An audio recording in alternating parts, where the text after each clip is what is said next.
பிரபல டிவியில் ஒளிபரப்பான சரிகாமப சீனியர் சீசனில் 2வது இடத்தை பிடித்த இலங்கையை சேர்ந்த சபேசன் குறித்து நடிகை தேவயானி சமீபத்தில் பேசிய விஷயத்தை அவர் தற்போது வெளியிட்டுள்ளார். பிரபல பாடல் நிகழ்ச்சியான சரிகமபாவில் பங்கேற்ற சபேசன் தனது வாழ்க்கை போராட்டங்களை நினைக்கு பலமுறை மேடையில் கண்கலங்கியவர்.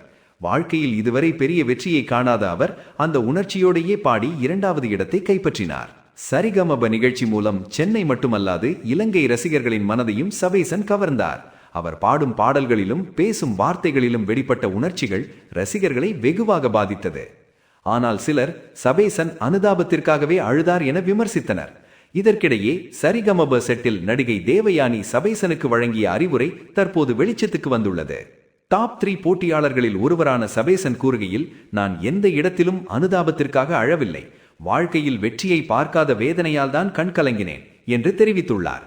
மேலும் எதிர்மறை விமர்சனங்களால் சோர்ந்திருந்த போது தேவயானி மேடம் வந்து, நீ அழுது ஜெயிக்கவில்லை, பாடி அனைவரையும் மகிழ்வித்தே ஜெயித்திருக்கிறாய், கடந்த கஷ்டங்களை நினைக்காதே, அடுத்த கட்டத்திற்கு போவதுதான் உன் இலக்கு என்று அறிவுரை கூறியதாக தெரிவித்துள்ளார். தேவயானியின் இந்த வார்த்தைகள் தனக்கு மிகப்பெரிய உத்வேகமாக அமைந்ததாக சபேசன் நெகிழ்ச்சியுடன் பகிர்ந்துள்ளார்.